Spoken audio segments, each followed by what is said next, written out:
I'm willing to take full responsibility for the horrible events of the last 24 hours, but you must understand. Our interest in their world was purely for the betterment of mankind. Everything has clearly gotten out of hand now, yes. But it was worth the risk, I assure you.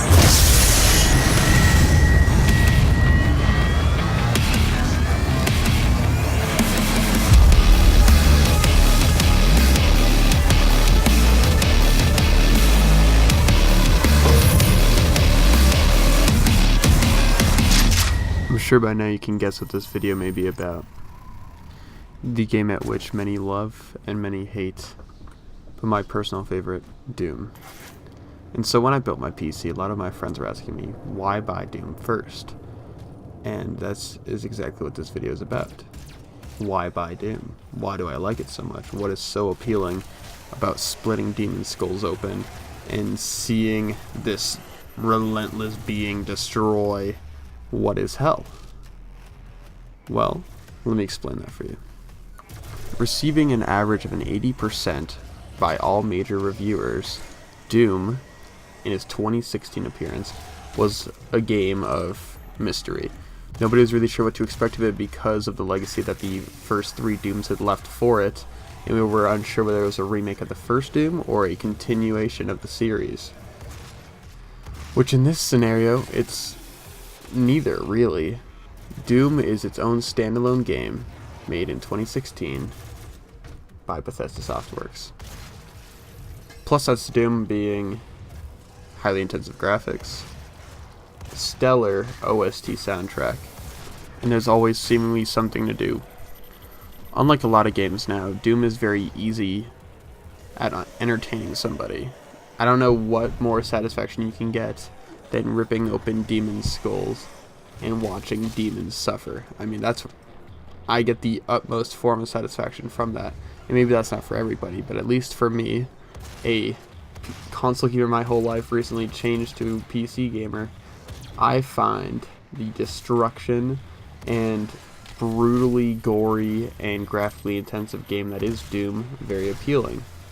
I find the standard type of first-person shooter, despite the fact of lack of aiming, but expansive mods on your weapons, very appealing. It has a similar weapon wheel design as to the Grand Theft Auto series, as you can carry a stupid amount of weapons and have modifications for each of those weapons and have on-the-fly changing. Doom is able to consistently keep it fresh. You can try to do one run the exact same way, you'll get the exact same mods, exact same upgrade system, everything, but it'll still find a way to be different. And I understand how Doom isn't always for everybody.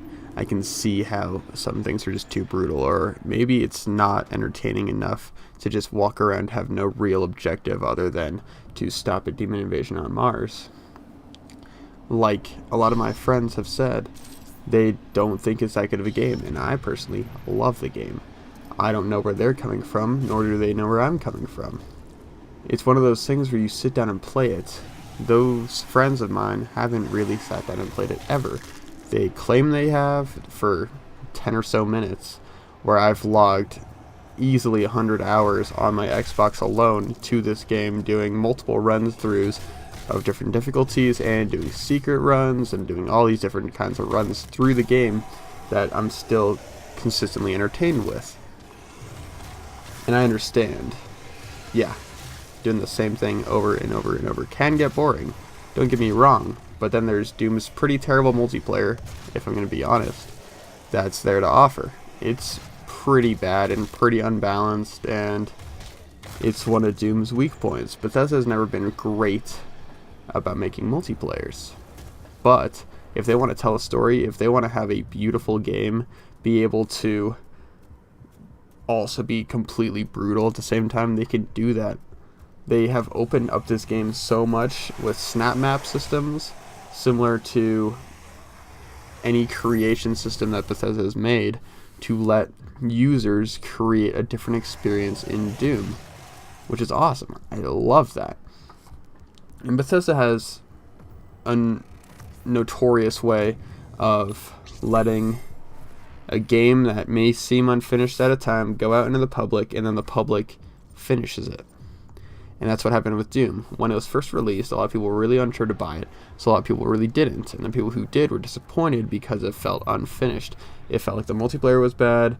It felt like there could be more expansion with maps.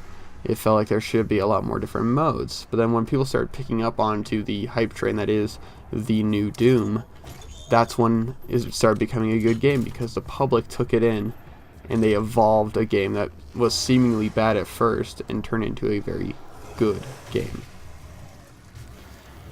And you may be saying, oh yeah, this is all your personal opinion, which, yeah, it is. And I'm explaining why I like it, not why it's good for everybody, because it's not.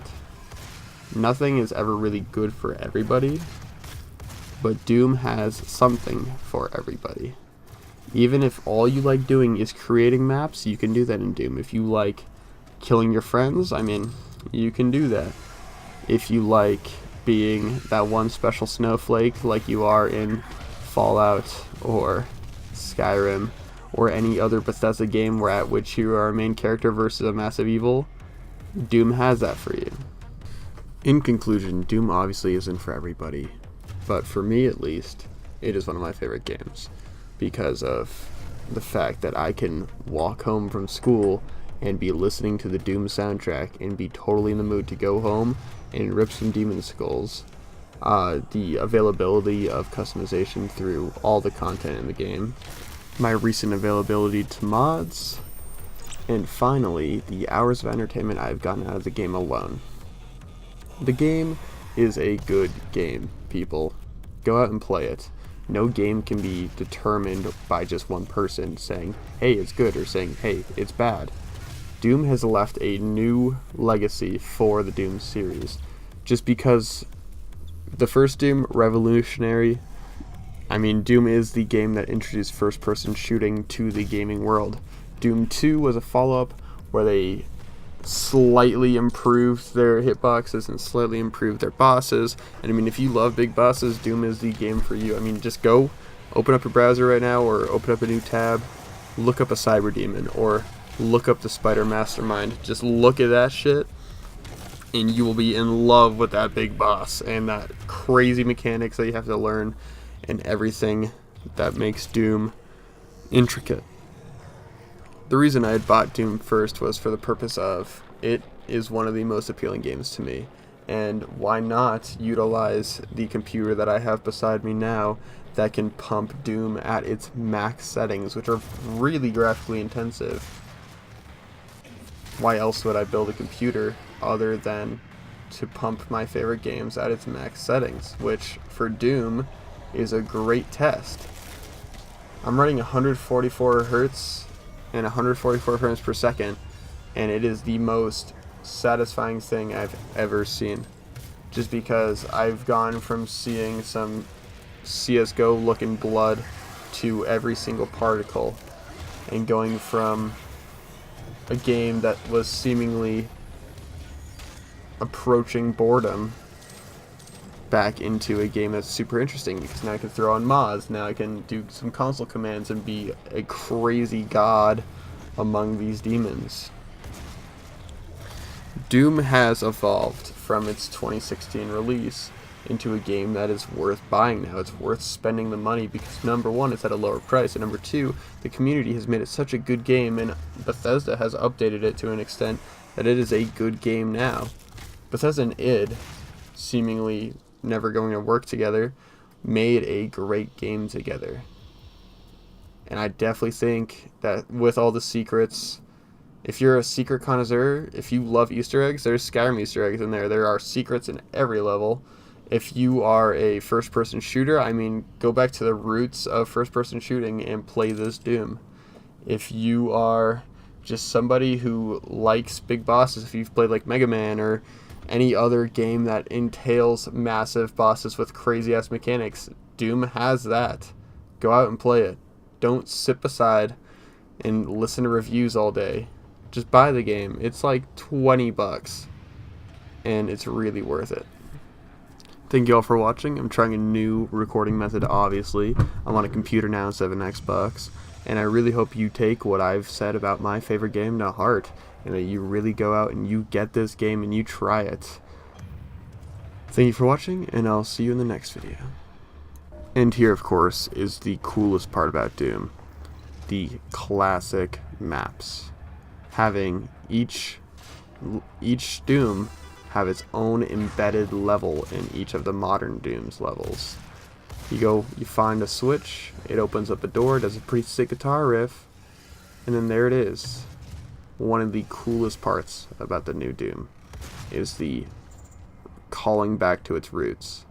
And all these levels, once you find the secret, are the entire level. So the first one, of course, you get U1M1, and you go through and you can get entire games that you can't really buy anymore or you can't play at the quality yet, and you just get them from looking a little bit.